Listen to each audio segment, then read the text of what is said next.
Hello and welcome into this special outside edition of the League Winners Fantasy Show. It is Friday, June 6th, and that means we will be covering the AFC South.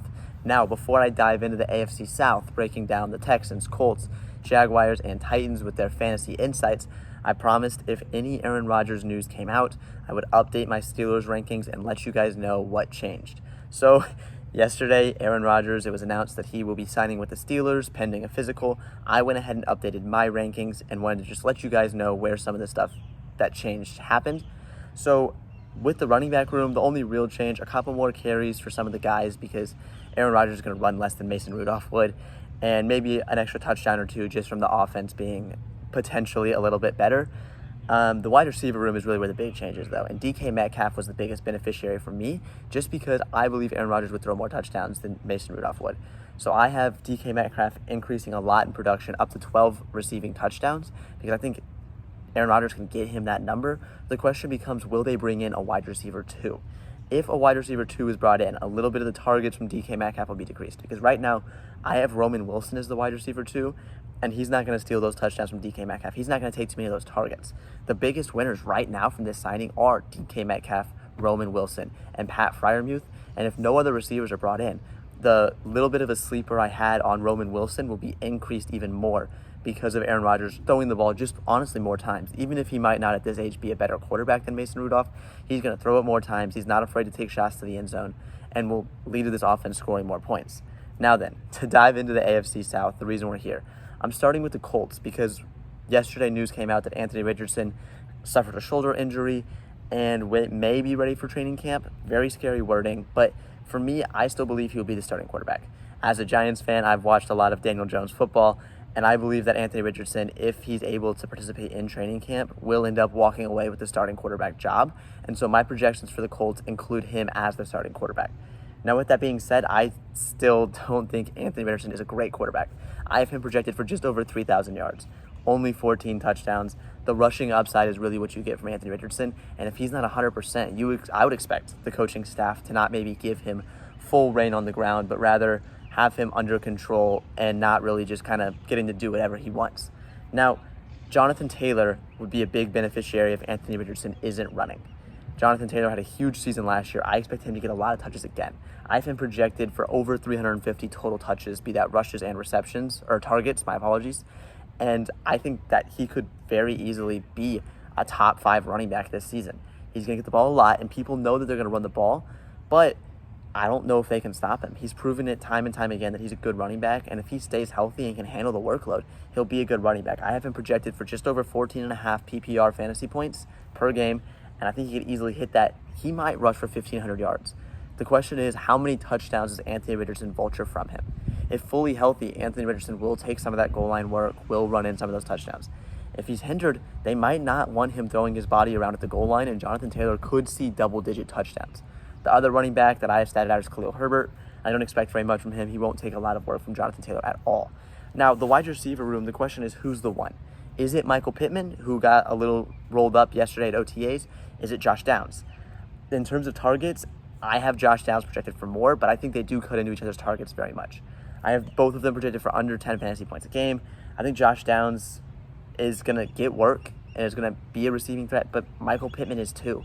So there's no clear 1A in that room, in my opinion. I think it makes it hard for either of them to have a lot of value. The other big receiver in this room is, of course, Alec Pierce. He's the big play threat, a guy that will have fantasy games this season that will be huge, but will also have complete disappearing acts if the deep ball's not there. If Daniel Jones is playing quarterback, he has shown he can throw the deep ball if he has time, but I think regardless of who's quarterbacking this team, the receiving options aren't very exciting.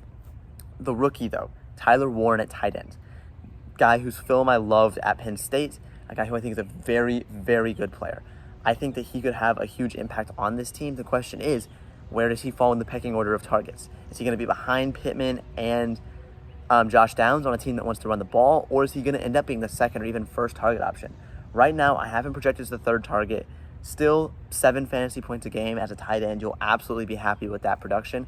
His price as draft season gets closer will be very interesting as people have fallen in love with the rookie tight ends the last 2 years, Sam Laporta, Brock Bowers. people may think Tyler Warren can do that level of production, which I don't really see being an option with the receiving option that they have and the honestly lack of quarterback play in Indianapolis. But he's definitely a name to keep an eye on as the season gets closer. Now, I'm kind of running through these a little quickly, but these first two teams may not have a lot of success. The Titans being the second team I'm going to talk about. When I statted out Cam Ward, I was shocked by the numbers. I have him projected for over 4,000 yards passing. I still don't think he'll be a great fantasy quarterback, but he could feasibly have receivers do well for him. The main beneficiary would likely be a Calvin Ridley. It'll be interesting to see what kind of target share he gets. I have him projected for 130 targets, majority of the team's targets, and 5 touchdowns. He could have a good season. I have him around 12.5 fantasy points a game. I think he could be a very good wide receiver this season, the clear number 1 option. Now, the Titans did bring in Tyler Lockett, which I think just kind of completely eliminates Treylon Burks, who, I'll be honest, I was onto for too long. But Tyler Lockett will be there, but he's proven he can play his role and not really affect other fantasy wide receivers as shown last year with DK Metcalf and JSN in Seattle. That'll be a very interesting thing to keep an eye on. At tight end, there's Chika Okonkwo, a guy who I last season was very high on. This season, I think the targets could be there. I think the Cam Ward could try and hit his tight ends. Cam Ward's known for holding the ball a little bit too long, but he still hits the checkdowns out of that. Him holding the ball too long does not impact his ability to hit those running backs out of the backfield or hit the tight end. He will hit those guys after standing in the pocket for longer than he should have. So I think Chig has a potential to get a lot of targets in this offense. There are 2 rookie wide receivers that were brought in, Chimere DK out of Florida and Alec Ayomanor out of Stanford. Both of them will get some targets, but I don't think will be big focal points of this offense just because of the fact that Calvin Ridley's still there. Tyler Lockett got brought in. I don't think either of them will become favorite targets of Cam Ward this season. The running back room is still Tony Pollard and Tajay Spears. I have Tony Pollard leading the way in carries, Tajay Spears having more targets. Very similar fantasy outlooks. I have Tajay Spears a little bit ahead. I think he just maybe gets in the end zone enough to be a relevant fantasy player. Both of them around 9 points a game, and it's going to be which one plays better. I don't know who's going to be the lead back in this backfield. It's been Tony Pollard. Coach has come out and said that he wants to have a more even split. I don't know if that'll happen, but potentially an even split between these two. I think Tajay Spears is a better player, and that's why I think I have him projected for more fantasy points. Both around 9 points a game. Neither guys that you want to be attacking, but in a hero RB, zero RB draft, one of these 2 guys could have a big workload, especially if the other one goes down. And that's kind of what you're looking for with these high upside guys. I think Tajay Spears has the potential to be a high upside player, could become a favorite target of Cam Ward, who, like I said with the tight ends, will hit the tight end, the running back out of the backfield after holding the ball for too long and nearly taking a sack. It'll be interesting to see if he has a Caleb Williams-esque rookie season, but I have him projected for over 4,000 yards. Not a lot of touchdowns, though, just 19 touchdowns. Rookie quarterbacks historically don't throw a lot of touchdowns. I expect that trend to continue. I think Calvin Ridley gets 5. No one else has more than 3. And I think it could be a very low touchdown season for a Titans team that I don't expect to be very successful. Now, the Texans. C.J. Stroud was the rookie quarterback darling. Then last season happened. He had a bit of a sophomore slump. I project him to bounce back a little bit. 4,200 yards, 23 touchdowns is my projection for him. 2 more touchdowns on the ground with about 200 yards rushing. A very talented player. Nico Collins is the biggest beneficiary of him. Last season, I was very anti-Texans wide receivers. Nico Collins, Stephon Diggs tanked out. I thought there was too many mouths to feed and it wouldn't work out. Now injuries happened and Nico Collins was still able to get his production. This year, I'm all in on him. I have him projected for 152 targets, 17 fantasy points a game. I think he could have a phenomenal season just because there is no Tank Dell. There's a great chance Tank Dell misses the entire season. Stephon Diggs is now in New England. I think that it's very possible that Nico Collins is the guy here and could have a great season. I have him projected for almost 1,500 yards and 8 touchdowns. A phenomenal season from him. They brought in Christian Kirk. He could have a decent season, but I'm not projecting anything wild from that. Jaden Higgins and Jalen Noel, the teammates from Iowa State. I don't know which one of them is going to play which role. I have Noel projected for more targets because I think he plays in the slot and has a bit of production out of there. But we're still going to have to see who really gets to be the main beneficiary of the third target guy on Houston. Dalton Schultz is still at tight end. I think CJ Stroud throws the ball a lot this year as the coaching staff tries to get him back into the place he was his rookie year. So I think all these guys get more targets than they usually would. Joe Mixon is a great running back. Damian Pierce and Woody Marks, the rookie, aren't going to take work from him.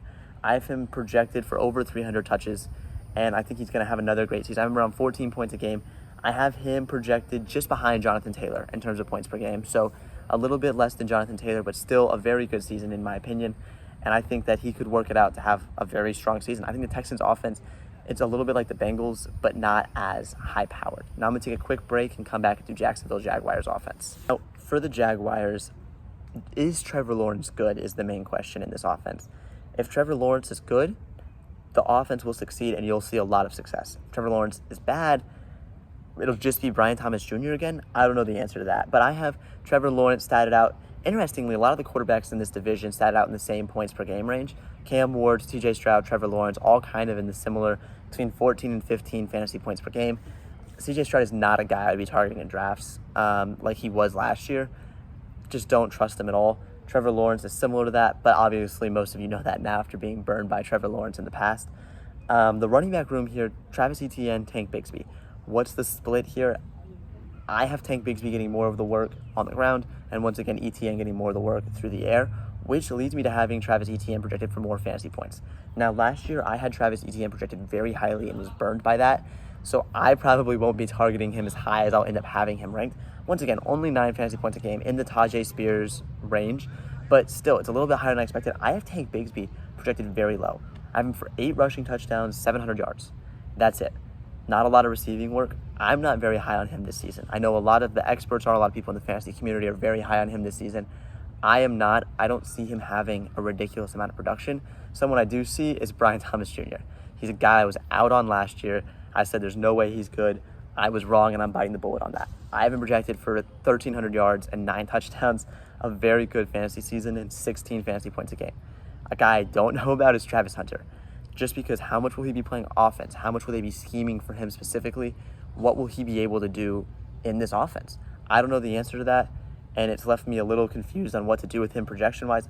I have him for 600 yards and 5 touchdowns. I think there's a fair range for him, but I don't even know for sure if he'll be able to pull that off.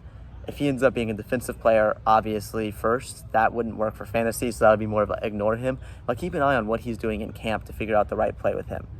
Brenton Strange is a tight end, guy I'm not really targeting. Evan Ingram's gone, so there could be a potential in his 3rd year Brenton Strange can kind of start producing for this team. I'm not projecting anything crazy for him right now, but he's a guy I'm keeping my eye on because if his name starts popping up in camp reports, I might start projecting for him a little bit more into the future positive things. That is my AFC South run through. It was a little bit faster this time to try and save everybody some time for your fantasy drafts. Thank you for tuning in. It'll be about a week before another one of these goes up as I got some stuff going on, but thank you very much for coming out, and best of luck with your AFC South players.